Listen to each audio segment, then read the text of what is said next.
Hi everyone and welcome. Thank you for joining us. I'm Cindy Walker. I lead product marketing for Project Scarlet. Today I'm going to be joined by Phil Spencer, our head of Xbox, Liz Hamrin, head of platform engineering and hardware, and Sarah Bond, who's head of our Xbox partnerships and ecosystem. We're going to start with Phil. Welcome, Phil. Thanks, Cindy. It's great to be here. As we've worked together over the past few years on a lot of big projects, E3 and trying to get some of our big events off the ground, we've had the opportunity to kind of watch the Xbox story arc really start from, what I would clearly define as a long-term strategic vision, play the games that you want with the people that you want on the devices that you want. And lately, as we've referred to it as our Xbox vision, it definitely doesn't feel like it's a vision. It definitely is starting to feel like it's becoming our actual reality. Yeah, absolutely. This feels like a year, as you say, where the vision that we've worked on for so long, you see it in real products. And that's an exciting time. That journey from vision to reality isn't always a direct path. We're taking feedback, we're learning, we're listening. But it's been nice over the years to be able to set that vision as a team and see so many proof points of that vision. 5 years ago, we sat down and we said, what role should Microsoft play in the gaming business? As Xbox, what can we do? We centered on this idea, as you know, of putting the player at the center of the decisions and really trying to think about the friction that gets created in some of the traditions of the gaming business, and can we break some of those, really freeing up the player to, as you say, play the games that they want with the people they want on the devices that they want to play. For us to deliver on that vision, we knew there were 4 real important areas for us to go and invest. One of those was obviously content. People want great games. We've made an incredible investment in Xbox Game Studios over the years, and it's really great to see the output that those studios have today. Our partnership with the Microsoft Cloud, allowing us to deliver great games to so many people in so many places. We're starting that this year with the launch of xCloud, which will really bring gaming to more people.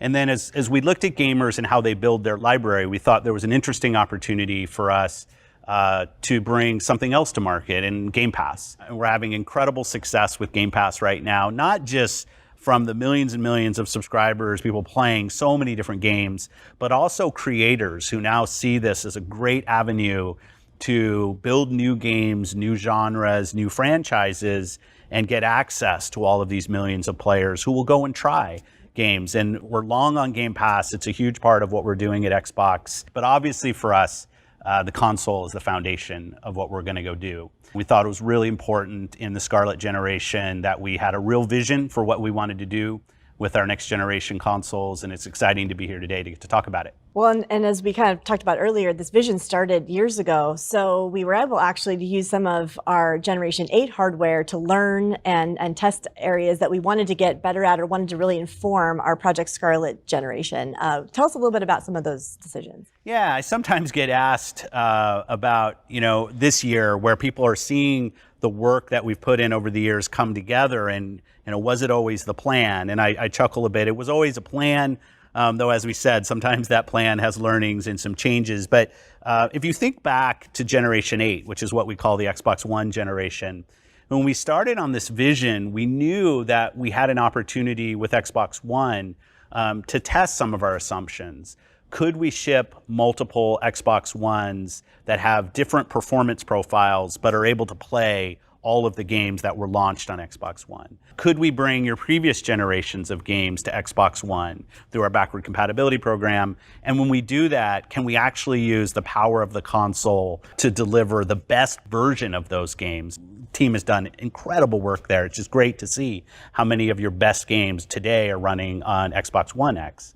And these were really important learnings for us. The ability to deliver Xbox One X in the low profile that it has, just small console, very quiet, and delivering true 4K gaming for people. Another important thing as we rolled into Generation 9, which for us is Project Scarlet. And I get asked sometimes about the code names and people trying to decipher what our code names mean. For us, Project Scarlet was the name of the generation, because we knew we were going to be doing multiple things in Generation 9 in Project Scarlet. We knew we were going to deliver more than one console to the home, which is what we're here to talk about today. But we also knew we were going to be delivering blades into our Azure data centers, versions of an Xbox that fit into a data center, allowing people to stream games from the cloud to so many different locations. We also have our development kit, which I say is kind of the unsung hero of the generation, because that's the thing that developers are using right now to go build the next generation of games that everybody wants to go play. So for us, Project Scarlet was the code name. And there were some real investments that we wanted to make, that we wanted to go across all of Project Scarlet. Our work with AMD on the SoC to really beef up not only the GPU, which we've made tremendous advancements in, but also the CPU, so that today, when you see incredible looking games, and they'll continue to get better, now we're starting to feel games that they feel as good as they look, with things like 120 frames per second, variable refresh rate, giving developers real tools to tune the latency in the experience. People are going to play games on Scarlet that are going to feel like no other game that they've ever played on console. We're also building a consistent development kit across the console. So as a developer, I can build one version of my games and I get access to the full Project Scarlet kind of install base of players, and it really unlocks a lot of potential for the developers. For console players, I'm confident our next generation of hardware will be the best way to play all of your games this year and in the years ahead. The only next generation consoles backed by an ecosystem that gives you access to more games when and where you want to play them. The only next generation consoles with next gen performance, speed, and compatibility, accessible to everyone. And as people know, accessibility has been a really important thing for us. And price matters in accessible. Price, form factor, all of these things were critical. So we've already talked about Xbox Series X, but people have been asking about Lockhart for a long time. It's kind of the worst kept secret in our portfolio. But to be here today and to get to talk about Lockhart, the smallest console we've ever built, frankly, and still has all of the same compatibility and design goals that we set about from the beginning of Project Scarlet. And I can't wait for everybody to get to experience what this is about. So let's take a look at the Xbox Series S.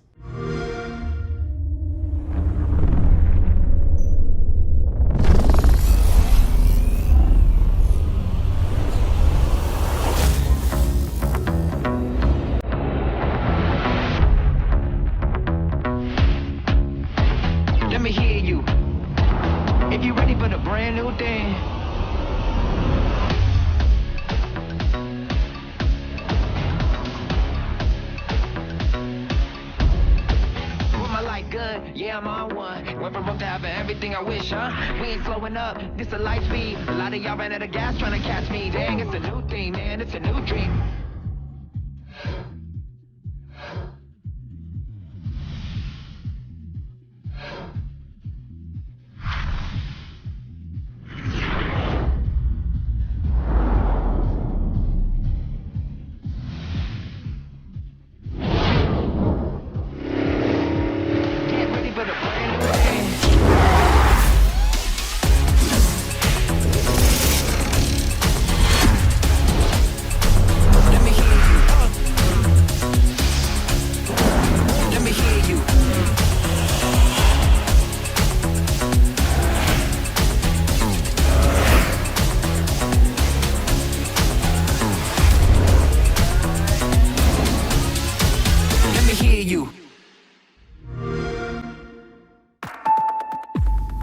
Liz, it's finally here. We've finally revealed the Xbox Series S. And I know that I have been waiting for this moment for a long time. And despite all the rumors and kind of information that's been rolling around on this particular console for quite some time, I still think that the most striking thing about it is when you see it in its actual form for the first time and how small it is. It is. It is our smallest Xbox ever. It's so light, it's just over 4 pounds, and it's 11 by 6 inches. It's incredibly quiet. You can store it vertically or horizontally, but don't let this small size fool you. There is incredible next-gen performance in this small package. When I first saw both the tiny form factor of Xbox Series S alongside our most powerful console ever with Xbox Series X, I couldn't help but be struck at how they looked like they were definitely part of the same family, but maybe not, siblings. We know we built the Xbox Series X to house the most powerful console of the next generation. How should we think about the design intent behind the Xbox Series S? Well, we built Xbox Series S to deliver all the core features of next-gen gaming. So that's higher frame rates, faster load times, and richer, more dynamic worlds. And so, but what we saw in prior generations was that cost was really preventing some gamers from joining early in the generation. And when we looked at trends in silicon and hardware costs in this generation, we saw that we weren't going to see the kinds of decreasing costs that we saw in prior generations. And that led us to realize that we could deliver a fully next-gen, more accessible console at the beginning of a generation. And when we were building this, we also realized that a number of our customers cared more about frame rate than they did about resolution. So we realized we didn't have to require a 4K TV for this console. We also learned that a number of players, especially new players, expect their games to come with them across all of their devices.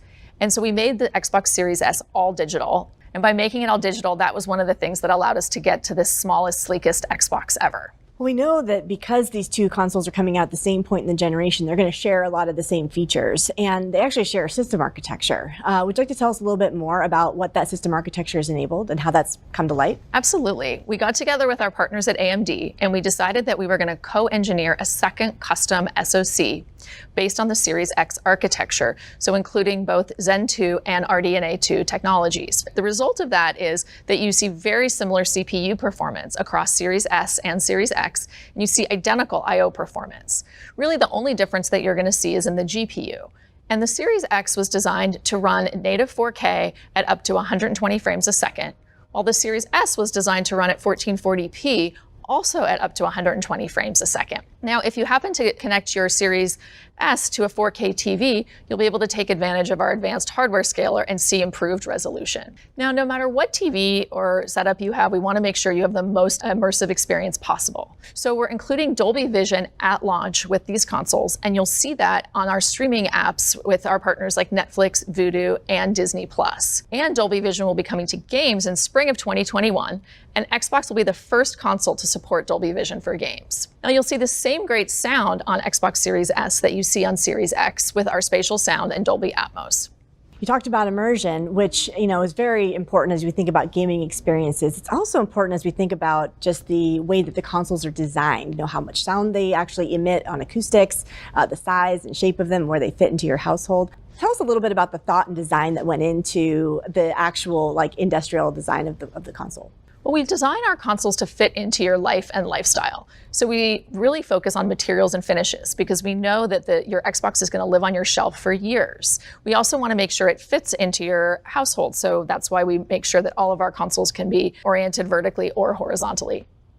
And as you point out, it's not just the physical design, it's also things like acoustics. So our engineering and industrial design teams spend a huge amount of effort making sure these consoles are as quiet as possible. But really, all of these design decisions together bring the focus back to what's most important, which is the games. And all of that care and thought that went into the console design, that extends to the controller too. It does. So we announced our new controller with the Series X, and that same controller is going to launch in Robot White with the Series S. And what we really focused on in this, with these new controllers, is to make sure that they were comfortable for more players. So we focused on fit and ergonomics and feel. And I can tell you from using this new controller at home, these small changes make a huge difference in how comfortable the controller is, especially when playing for long periods of time. Now, we've also added a share button, so you can share your game highlights to wherever you'd like. And that share button also works with the Xbox app on your mobile phone. Okay, so far we've talked about its amazingly small size, we've talked about its tech features, and we've talked a lot about product design and intent. How do we think about comparing the performance on a technical side, maybe even audience perspective, between the Xbox Series S and the Xbox One X? Well, the short answer is that the Xbox Series S has 4 times the processing power of the Xbox One X and pretty similar graphics. Now, you have to keep in mind that we have a new graphics architecture and new graphics capabilities in this generation, so it's really hard to compare specs like teraflops across generations. Now, it's also worth noting that these two consoles were really built for different kinds of audiences. So the Xbox One X was designed to be the most powerful console ever built and the first to deliver true 4K gaming. With the Series S, we're trying to bring next generation gaming to more people at the beginning of the generation with a lower price. It is great that we have a lot of options for different folks. We believe that the next generation consoles are going to deliver transformative gaming experiences, and now we have a couple of options for them between the Series S and the Series X. But in the end, the time to upgrade is really up to the player. And if you're playing on your Xbox One X and you're happy there, we're happy you're there, and we're ready for you whenever you're ready to upgrade. Okay, next question. The Series S has a 512 gigabyte custom SSD. How did the team land on that storage size for a digital-only SKU? Well, when we move to SSD technology, we get much, much higher performance. But of course, that higher performance comes at a higher cost. And more storage is always better. So we were trying to balance the storage drive size as well as cost, and we landed on 512. Now, the Series S also supports the Seagate storage expansion card. In addition, you can always connect your USB 3.1 drive for additional storage. And we've been working on a number of software features to help you more seamlessly manage your game library between the cloud and your console. Well, so far we've covered a lot of great details on the Xbox Series S. Now let's have Jason Ronald take us through what it means for game developers and gamers. We've already announced quite a few titles that are coming optimized for Xbox Series X at holiday. That means that they're going to have those faster load times, those higher frame rates, and those richer, more dynamic worlds, because they were built from the ground up to take full advantage of this new architecture from these new consoles. All the games that are coming optimized for Xbox Series X will also be optimized for Xbox Series S. But maybe the best part about the optimized catalog is that it's just a fraction of the number of games that our Xbox gamers are going to be able to play on these new devices come this holiday.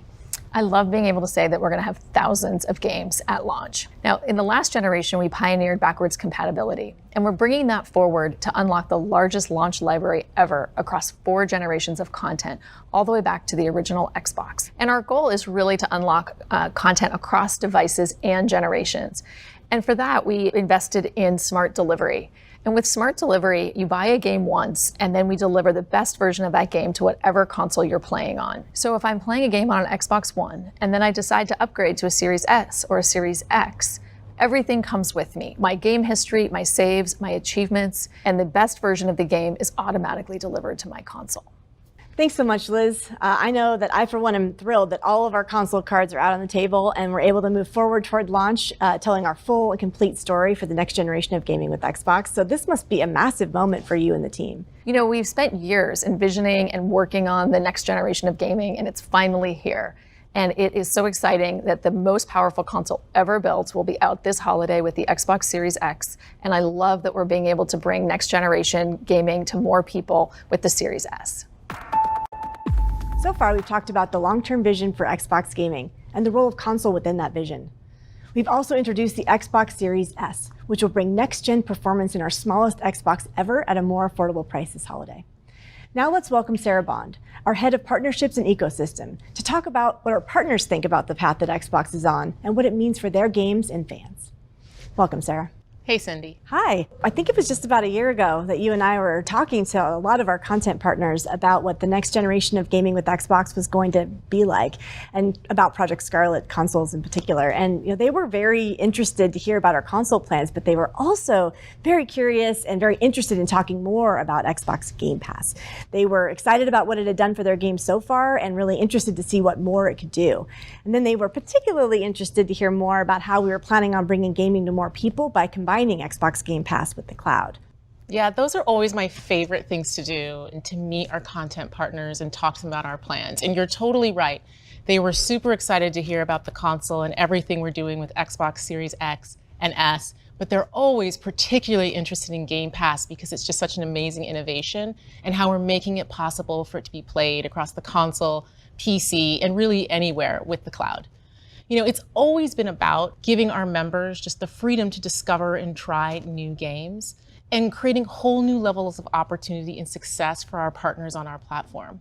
And over the course of the last 3 years since we launched Game Pass, the participation from our partners has just broadened and deepened every step of the way.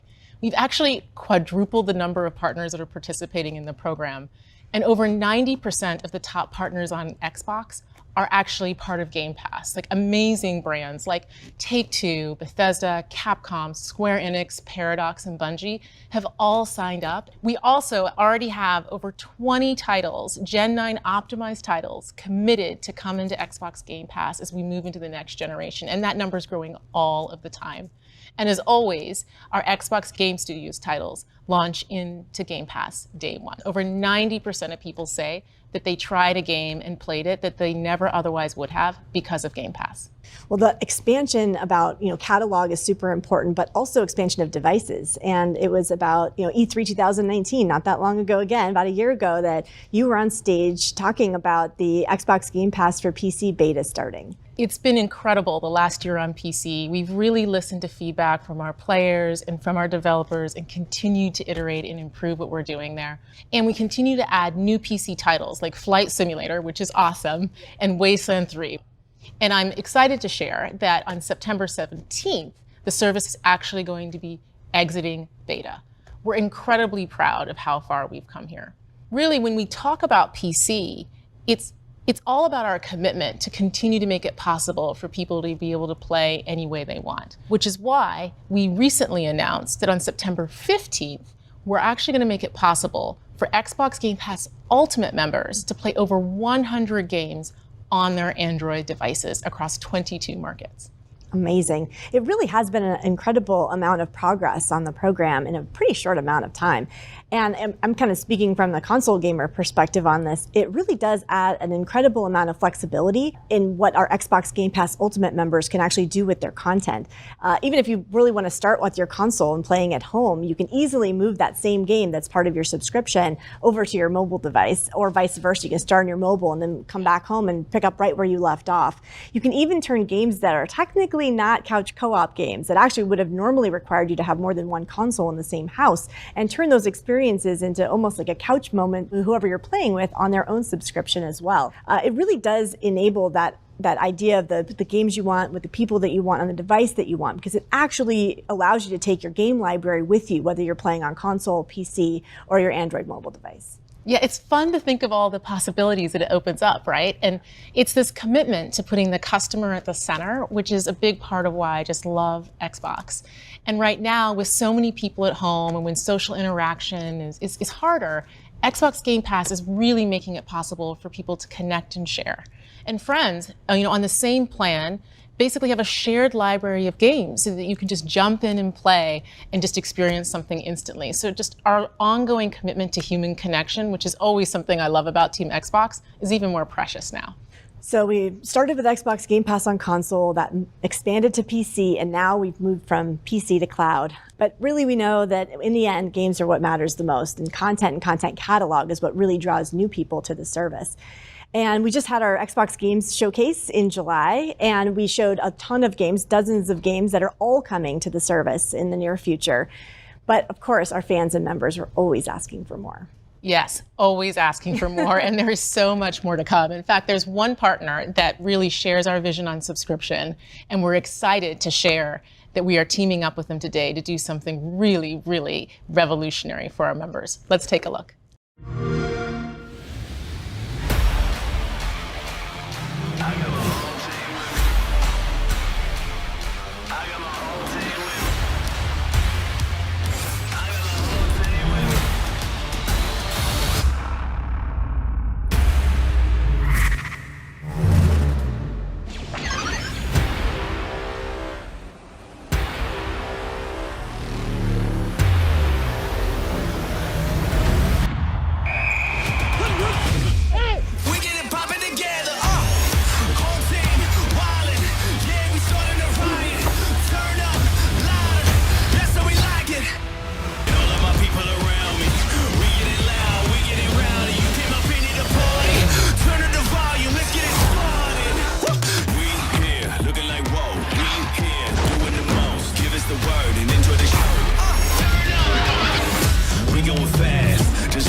here we go. EA Play is coming to Xbox Game Pass for console and PC. Yeah, this is just the best news I have to share today. EA Play is a new brand bringing together EA Access on console and Origin Access on PC. And coming soon, all Xbox Game Pass Ultimate members and all PC Game Pass members are going to get to play EA Play at no additional cost. Really what we're doing here is we're just bringing the very best of EA to Game Pass. More than 60 games with amazing franchises like FIFA, Star Wars Battlefront, Battlefield, and Sims. In-game challenges and rewards, and special members-only content, as well as discounts on DLC, games, and more. Plus the ability to play exclusive titles. Not only will EA games be available on console and PC, but also some of the best of EA Play is also going to be playable on Android devices. It's just an incredible amount of new content coming to the service, and I'm personally looking forward to the fact that it'll all be available for our new console players to play this holiday. Yes, that is honestly so exciting for our console players. It's going to be available this holiday, and new members can join at any time for $1. It really just doesn't get any better. It is definitely a great time to be a Game Pass member. We've now added more value than ever to Xbox Game Pass Ultimate with EA Play. We've got Xbox Game Pass for PC exiting beta around the same time that Xbox Game Pass Ultimate members in 22 countries can play over 100 games on their mobile Android devices at no additional cost. Thank you so much for joining us today, Sarah. Thank you. It's been great.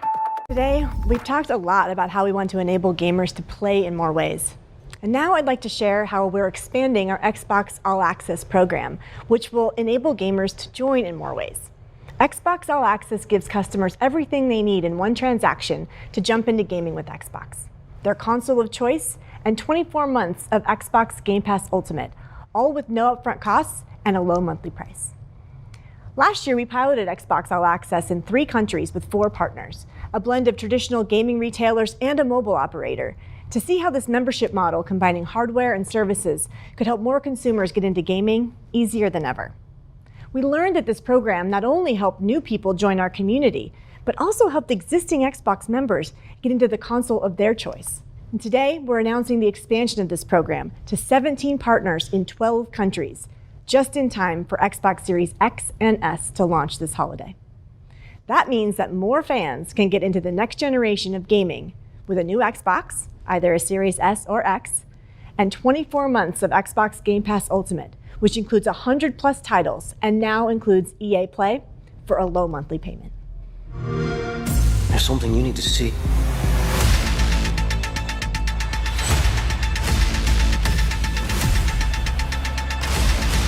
Now's the fun part! Whoa. Here we go!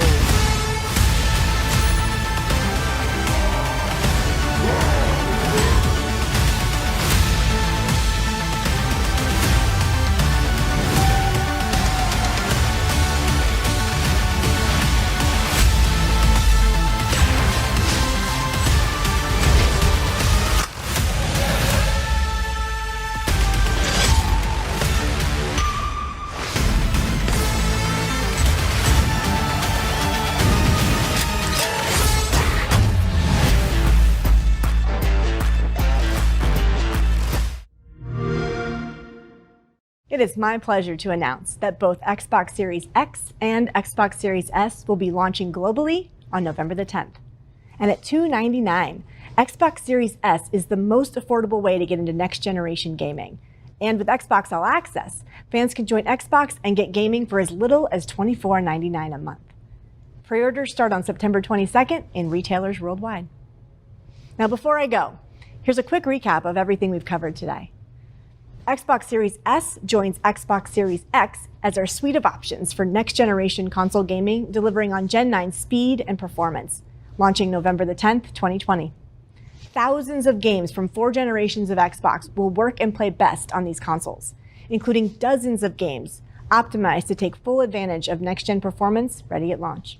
Xbox Game Pass Ultimate and PC membership continues to get better with the addition of EA Play, coming this holiday at no additional cost. And the easiest way to get into the next generation of gaming with Xbox is with Xbox All Access. Get your console of choice, plus more than 100 games with Xbox Game Pass Ultimate for no upfront costs and a low monthly price. Thank you all for joining us today, and as we embark on the future of gaming at Xbox.